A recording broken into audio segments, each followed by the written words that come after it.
tactically when he loses. Yesterday he lost tactically, but more importantly, he lost strategically. Yeah. When he failed to play bishop takes e4, Yeah. a decision, by the way, that Sergey was very critical of. It's like, Come on. you have to do it. Yeah. You simply have to do it. Yeah. And a convincing strategical and tactical victory by Sergey yesterday. Today, okay, Wesley would have played e5. Yeah. And certainly Sergey knew that and started with knight f3. He knew that Wesley would play d5. e2, e3? Yeah, well, this is actually, although Sergey, he's sort of known as a very theoretical player, somehow it is him who's been dabbling with this e3 quite a bit. If I remember correctly, and especially if we look at how the game is continuing right now with c4, e6, b3, correct me if I'm wrong, I believe this is exactly what Sergey used to beat Vishy Anand in the candidates tournament. A setup like this where he later followed up with some sort of h4 move or g4 move. Yeah, right. Now I recall. Okay. B2, B3. We were talking about the Zuckertort the other day by Magnus. And yeah, well, this could sort of lead into something similar, but White has already committed to c4, right? Right. So not quite the same. No, he's not playing knight e5 and f4 and things like that. But b7, b6. Okay, well, oftentimes the players are complaining that they, quote, don't get play. That on all of the sharp lines they've analyzed to almost a certain death. And so this is just, we're going to see chess. Just chess. Play today. Okay, b7, b6. Let's continue our walk around the tournament stage. Levon Aronian, Anish Giri. Okay, enough of this knight f3 business. Let's go for it. d4. Yeah, Levon, either d4 or c4 is his opening. Today he went for d4, and it seemed like fun stuff with knight b5. Yeah, no funny stuff with knight b5. It is a tempo, but okay. Takes, d4, bishop. Well, I must say, regardless of the outcome, at this exact moment, I'm really happy with white. I've had these with black. Yeah. I've had these positions numerous times, and I always really like my central control, specifically the square e4. I want to use it as a kind of a launching vehicle to do a rook lift, and just so long as I'm controlling e4, I'm happy. I actually had a very similar position to this on the black side against Wesley a few years ago, but I think Wesley as white played it very well. He actually had his knight on b1 and exchanged bishops on a3 very quickly, and that takes the sting out of black's position in some cases, and I ended up defending a very difficult position with hanging pawns, which didn't work out very well for me. Right. This position I like a lot for black. Especially this key bishop on d6 is doing a fantastic defensive job neutralizing the half-open c-file by keeping c7 well protected, also looking wayward towards white's king. So it's a really a dual-purpose bishop. a2, a4. Kind of an intimation that maybe, just as we're talking about the great dark squared bishop for black, white is considering such plans. Knight e4, very natural. Knight e2. Well, that's really digging in on the king side, right? Yeah, knight e2 doesn't look like the white king is lacking defenders for the moment. Exactly. Now the move a7, a5. Kind of a different approach. So now maybe Wesley is thinking bishop a6. Yeah. Okay, now that the knight is unchallenged on the e4 square. Oh. Oops, I went too fast. a7, a5, knight f4, rook c8. It's strange. I think it's just the way my mind is geared. Whenever I see a knight on d7 and rook on c8, my spidey sense tells you, be alert to a bishop h3, rook e1. Rook e1 can sometimes be a prelude to a knight jump. Bishop b4, rook e2, knight c3. That's a very odd exchange that just took place here. Indeed.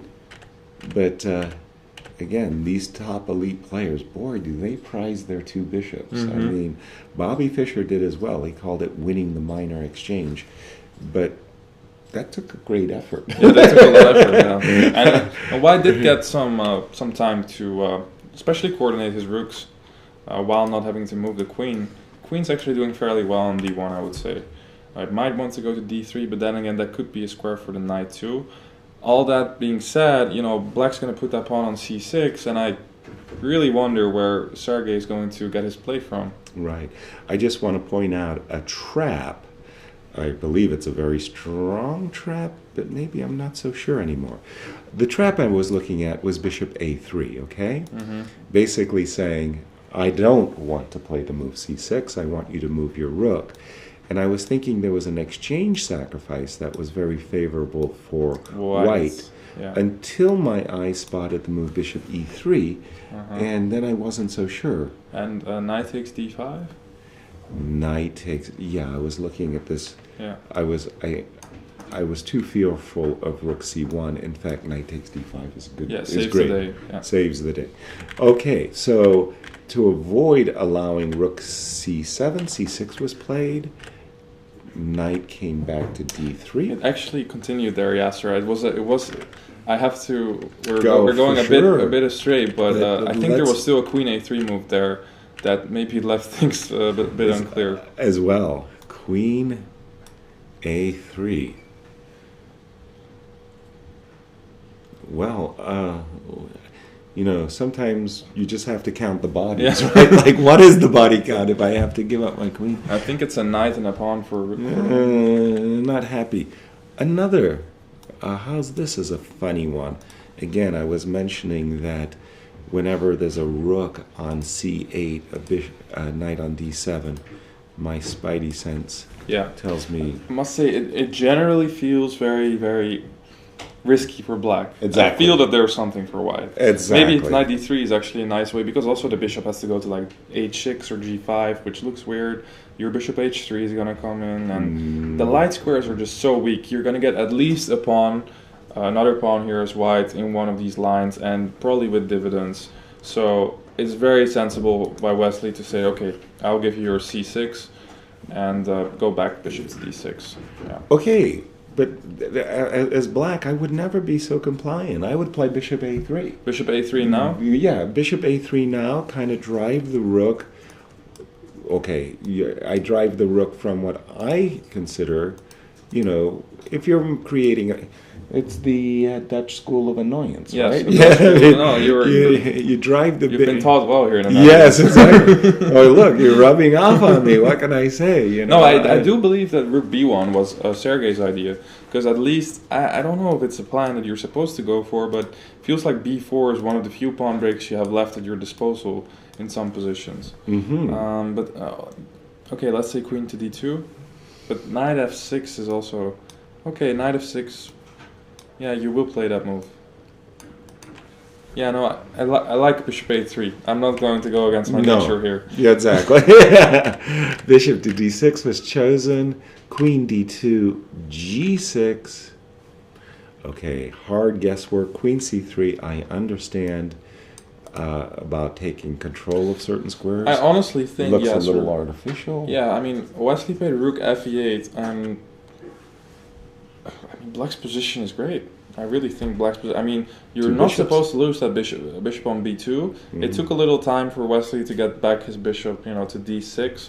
But all in all, you know, fairly weak dark squares.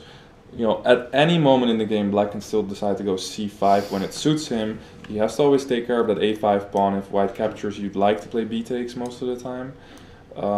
But there's no need for it. Black has all the time in the world. And... it just seems that Sergey, you know, with moves like queen c3, almost showing like, maybe I'm running out of ideas here, because knight to e5 was just prevented. What else can he do? Not easy. Definitely, I'm with you 100% on this one. I think Wesley So has simply outmaneuvered his opponent Sergey in this game, and he is looking good. I've been told that Adiban's position has gone berserk. Well, ends up trapping this knight, you mean? Looks... Oh, moves have been... A draw, A draw has has been been agreed. agreed. Okay. I think Sergey will be very I think he'd be glad pleased. getting a draw in that position. Wesley just wants to consolidate his plus score, but Very feel pragmatic approach. yeah, You're playing leaves the a- challenger. You're black. A Yeah. draw before the game makes sense, but not at the position that he was that had been achieved. Yeah. Now that leaves a little bit of a bitter taste because Wesley seemed to have been outplaying Sergey there a little Right. bit, and although maybe the achievements were not Small, not huge for sure, but but on his yeah, side on his of the side. table. Yeah, so Sergey, I think he's glad to draw this game, and he used his two whites this weekend very well. Yes. Beating Aronian and then a draw with the leader in the tournament. Mhm. Nothing wrong with that. Wesley's, he thinks I escaped too many times, and I just need a bit of a payoff here. Or the guardian angels need exactly. a bit of the day guardian off. angels. They decided that today is the day to relax a little bit. Next time we have a rest day, and Wesley will come back stronger and hopes to not rely on those angels as much anymore, so Exactly. to speak, right? I think I had even a more direct reason why Bishop